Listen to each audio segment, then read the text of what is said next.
This lecture will get us beyond participation by helping us understand how we can amplify engagement.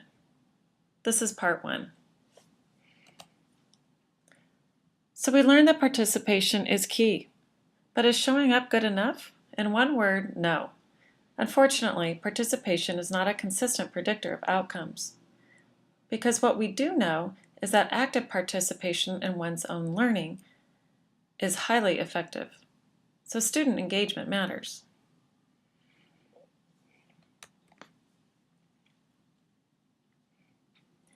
In this lecture, we will go beyond participation to start understanding how we can amplify engagement. This is part 1. So we learned that participation is key, but is showing up good enough? In one word, no. Unfortunately, participation is not a consistent predictor of outcomes, because what we know is that student engagement matters. Engagement is simply the active participation in one's own learning. What do we know about engagement? Engagement has been found to be one of the strongest predictors of student performance. In fact, research finds strong links between instructional day teacher engagement and the academic performance of students. In fact, in a 2009 Gallup study of over 78,000 students in 160 schools across 8 states, researchers found that a 1 percentage point increase in a school's engagement score was associated with a 6-point increase in reading achievement and an 8-point increase in math achievement. This is powerful information. Engagement truly matters.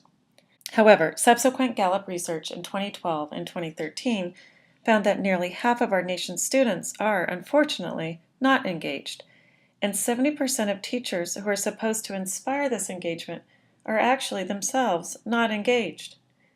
The good news is that Gallup also found that students are 30 times more likely to be engaged if they have at least one teacher who makes them feel excited about the future, and if they believe that their school is committed to building their strengths. In the optional Grogan reading this week, we learned that engagement can be thought of as a multidimensional factor that includes 3 elements, including enjoyment, interest, and sustained involvement. Grogan used these elements to measure the impact of engagement and the interacting effect with enrollment and attendance, and found that when these 3 work together, they can have a positive impact on student achievement, as you can see in the chart. Pause the lecture to take a moment to reflect on the following questions about your own experiences with engagement.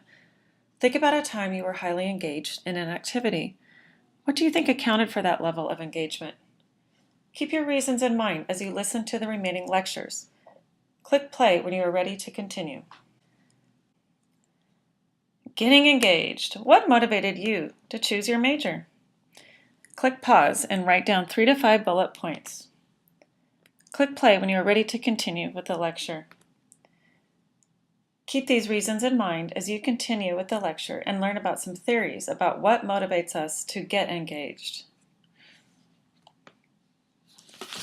So we have learned that SES, ethnicity, culture, and immigration are macro factors that can impact participation if they result in language barriers, differences in gender role expectations, familial roles, concerns or stresses about immigration status, experiences with ethnicity, and beliefs or unfamiliarity with program offerings.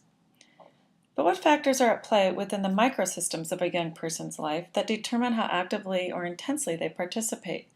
In other words, how engaged are they once they show up? The Eccles reading examines this very issue. Think again about what motivated you to choose your major. Chances are you feel like you have some skills and expertise in that area. You expect to be successful in that field.